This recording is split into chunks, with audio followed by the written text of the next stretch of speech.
Leather, petroleum मसनूआत और iron व steel जैसे शोबों को खास फायदा पहुंचने की तवक्को है। यूरोपीय यूनियन के टैरिफ मरहलावार खत्म होने के बाद अंदाज़ा लगाया जा रहा है कि आइंदा 3 बरसों में हिंदुस्तान की यूरोप को बरामदात दुगनी हो सकती हैं, जिससे हिंदुस्तान मसनूआत की मुसाबकत और मंडी तक रसाई में नुमाया इजाफा होगा। माशी माहिरीन का कहना है कि ये मुआहिदा लेबर इंटेंसिव और एक्सपोर्ट पर मबनी शोबों के लिए खास तौर पर अहम है, जो हालिया अरसे में अमरीकी मंडी में मुश्किलात का सामना कर रहे हैं।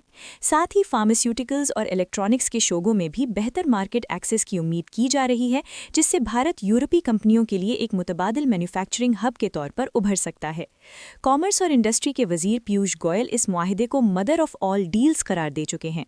उनके मुताबिक ये एक ऐसा विन विन मुआहिदा है जो हिंदुस्तानी बरामदात को नई मंडियां फराहम करेगा, किसी एक मुल्क पर इन्हिसार कम करेगा और हिंदुस्तानी सनतों को यूरोपीय वैल्यू चेन का हिस्सा बनने में मदद देगा। ब्यूरो रिपोर्ट, मुनसिफ टीवी। हिंदुस्तान। नई दिल्ली में हिंदुस्तान और मुत्तहिदा अरब इमारात के ताल्लुकात को मज़ीद मजबूत बनाने के सिमत एक अहम पेशरफ्त सामने आई। यूएई के सदर शेख मोहम्मद बिन जायद और वज़ीर-ए-आज़म नरेंद्र मोदी की मुलाकात के बाद खारजा सेक्रेटरी विक्रम मिस्री ने बताया कि दोनों ममालिक के दरमियान हर साल 5 लाख मीट्रिक टन LNG को फराहमी के लिए एक तवील मुद्दती मुआहदा तय पाया गया है। ये समझौता तवानाई के शोबे में 2 तरफ़ा ताउन को नई रफ्तार देने वाला करार दिया जा रहा है। The UAE has always been a premier energy partner for India, and therefore building on this comprehensive energy partnership, a long-term agreement for the supply of 0.5 million metric tons of LNG per annum was concluded during the visit. The UAE is now the second largest supplier of LNG to India. In addition, an MOU on food safety and technical requirements was also signed, which will provide for sanitary and quality parameters to facilitate trade, exchange, promotion of cooperation in the food sector, and encourage food products and other agricultural product exports from India to the UAE. It will benefit the farm. BJP की क़यादत में एक बड़ी तंजीमी पेशरफ्त सामने आई है। Party के senior leader और returning officer के लक्ष्मण ने ऐलान किया है कि नितिन नवीन बीजेपी के नए कौमी सदर बनने जा रहे हैं, क्योंकि इस ओहदे के लिए वो वाहिद उम्मीदवार के तौर पर सामने आए हैं। वज़ीर-ए-आज़म नरेंद्र मोदी समेत पार्टी के तमाम बड़े रहनुमाओं की हिमायत के साथ नितिन नवीन का बिला मुकाबला इंतखाब तकरीबन तय माना जा रहा है। पार्टी के अंदरूनी इंतखाबी अमल और मुख्तलिफ रियासतों से मिलने वाली मजबूत तायद ने इस ऐलान को खास अहमियत दे दी।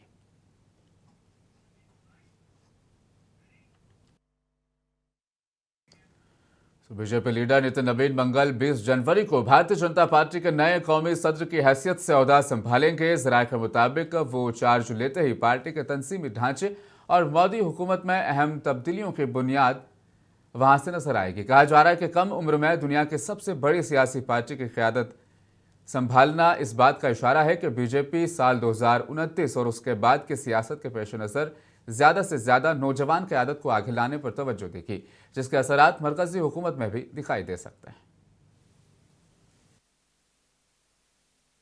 अभी हम मौजूद हैं बीजेपी कार्यालय के अंदर, जहां पर राष्ट्रीय अध्यक्ष भाजपा के लिए चुनाव की जो प्रक्रिया वो चल रही है। हमारे साथ खास बातचीत करने के लिए मौजूद हैं बीजेपी की सीनियर लीडर दर्शना जरजोर जी। मैम, क्या कहना चाहेंगे, किस तरह की तमाम प्रक्रिया है, किस तरह से देख रही हैं आप तमाम चीज़ों? पूरी ट्रांसपेरेंसी से, जिस तरह से भारतीय जनता पार्टी जो दुनिया की सबसे बड़ी पार्टी है, उन्होंने एक अपना सिस्टम बनाया है, पार्टी विद द डिफरेंस। सभी राज्यों के प्रतिनिधि, राष्ट्रीय परिषद के सदस्य जो अपने समर्थन के साथ में नितिन नवीन जी का फॉर्म में साथ में आज नॉमिनेशन दाखिल करेंगे और कल सुलहवी प्रक्रिया में निर्विरोध वो अपना राष्ट्रीय अध्यक्ष का कमान संभालेंगे। मैम, पहली बार ऐसा हो रहा है कि एक नौजवान जो है बीजेपी की कमान संभाल रहे हैं, ऐसा पहली बार हो रहा है, तो कितनी उम्मीदें, कितनी तवक्कुआत है, क्या कहना चाहेंगे? भारत युवाओं का देश है, 65% पॉपुलेशन युवा है और युवा की बहुत अपेक्षा है। प्रधानमंत्री जी ने जिस तरह से विश्व गुरु की ओर आगे बढ़ते हुए इकोनॉमी को स्ट्रॉन्ग किया है, डेवलपमेंट किया है, वो सब लोगों को पता है और इसी को लेके भारतीय जनता पार्टी का कार्यकर्ता भी बहुत उत्साहित है, उनके साथ जुड़े रहेंगे।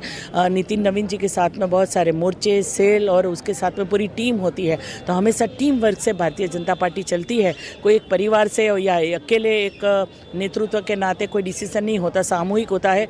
जो पुराने लोग होते हैं, जो वरिष्ठ होते हैं, उनका मार्गदर्शन रहता है, नए लोग उसका हाथ पैर बनकर वो नीचे तक योजना का पहुंचाते हैं। दर्शना जी, आपने भी वोट डाला है, कितनी खुशी है, कितना उल्लास है, कितने तमाम चीज़ें हैं, क्या कहना चाहेंगे? बहुत आनंद का विषय है कि आज नितिन नवीन जी का जो राष्ट्रीय अध्यक्ष चुनने की प्रक्रिया में हम लोग शामिल हुए हैं, और गुजरात जो प्रधानमंत्री जी का खुद का एक प्रदेश है, अमित भाई का है, तो हम लोगों का तो उत्साह और भी है। बिल्कुल बिल्कुल, बहुत बहुत शुक्रिया। ये थी दर्शना जरदोश जी। बाकी आप देख सकते हैं कि अभी हम बीजेपी कार्यालय के अंदर मौजूद हैं। यहाँ पर तमाम तरह से जो है तमाम लीडरान वोट कर रहे हैं, और जो अपनी अपनी जिस तरह से इससे पहले जो है जो देश के बड़े जो लीडरान थे वो तमाम लोगों ने वोट किया है। और नितिन नवीन क्योंकि अब पूरी तरह से ही चुने जाएंगे, क्योंकि इससे पहले वर्किंग प्रेसिडेंट थे, लेकिन अब 2 दिन का ये तमाम प्रक्रिया है। इसके बाद जो है पूरी तरह से डिसाइड हो जाएगा कि नितिन नवीन ही राष्ट्रीय अध्यक्ष चुने जाएंगे। कैमरा बलवंत सिंह के साथ मोहम्मद गुफरान अफरीदी, मुंसिफ टीवी, दिल्ली। कांग्रेस के रुकन पार्लियामेंट और लोकसभा में कायद अपोजिशन राहुल गांधी ने बीजेपी और आरएसएस पर शदीद तनकीद करते हुए इल्जाम आयद किया कि हुक्मरान जमात इक़्तिदार को मरकज तक महदूद रखना चाहती है और अवाम की आवाज़ दबाने की कोशिश कर रही है। केरला के शहर कोची में एक अवामी जलसे से वो खिताब कर रहे थे।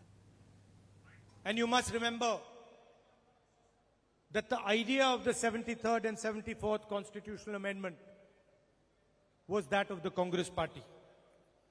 ഈ ചരിത്ര മുഹൂർത്തത്തിൽ നാം ഓർക്കേണ്ടത് ഭരണഘടനയുടെ 73ഉം 74ഉം വരുന്ന പരിച്ഛേദങ്ങൾ, ആ മാറ്റങ്ങൾക്ക് നേതൃത്വം നൽകിയത്, ഭേദഗതികൾക്ക് നേതൃത്വം നൽകിയത് ഇന്ത്യൻ നാഷണൽ കോൺഗ്രസ് ആണ് എന്നുള്ളത് ഈ ചരിത്ര മുഹൂർത്തത്തിൽ ഓർക്കേണ്ടതാണ്.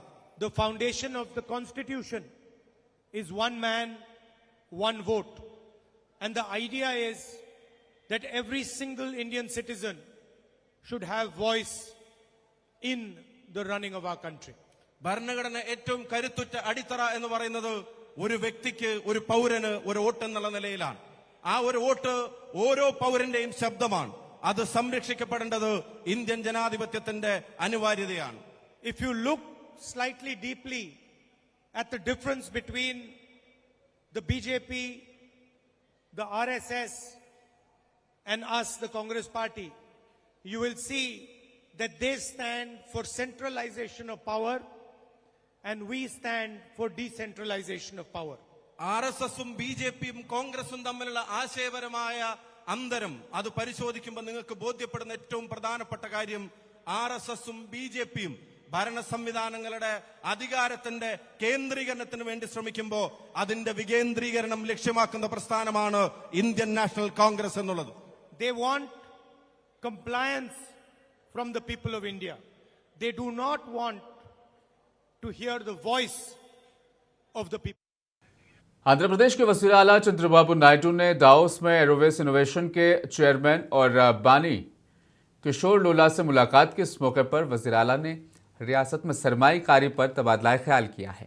वज़ीर आला ने रियासत में फिल्म और तख्लीकी सनतों के फ़रोग के लिए हुकूमत की पॉलिसियों और सहूलियात से आगाह किया, जबकि एरोस इनोवेशन के चेयरमैन ने आंध्र प्रदेश में सरमाकारी में दिलचस्पी जाहिर की। इस मुलाकात को आंध्र प्रदेश में रोजगार के नए मौके, फिल्म सिटी और डिजिटल हब के क़याम की सिमत में एक अहम कदम करार दिया जा रहा है।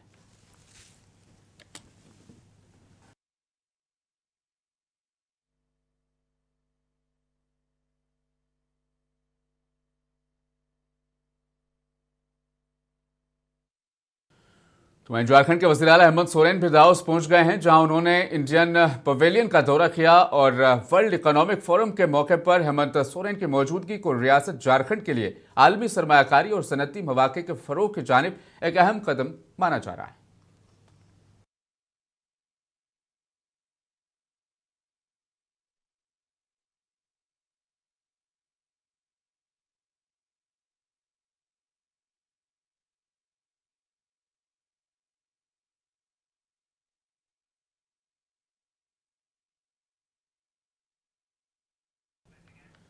कश्मीर के हसास और अहम मौजू पर मबनी मारूफ मुसन्निफ और मुहक्किक बशीर असद की 2 किताबें, कश्मीर द अनफिल्टर्ड ट्रूथ और इसके साथ ही हाउस विदाउट विटनेस की रस्म इजरा तकरीब दिल्ली में मुनक़िद हुई। इस तकरीब में मुल्क के मुमताज़ रियासती, सियासी, तालीमी और दानिश्वर शख्सियात ने शिरकत की। इस प्रोग्राम में साबिक वज़ीर ख़ारजा सलमान खुर्शीद ने मेहमान ख़ुसूसी के तौर पर शिरकत की। उन्होंने किताबों की रस्म इजरा अंजाम दी और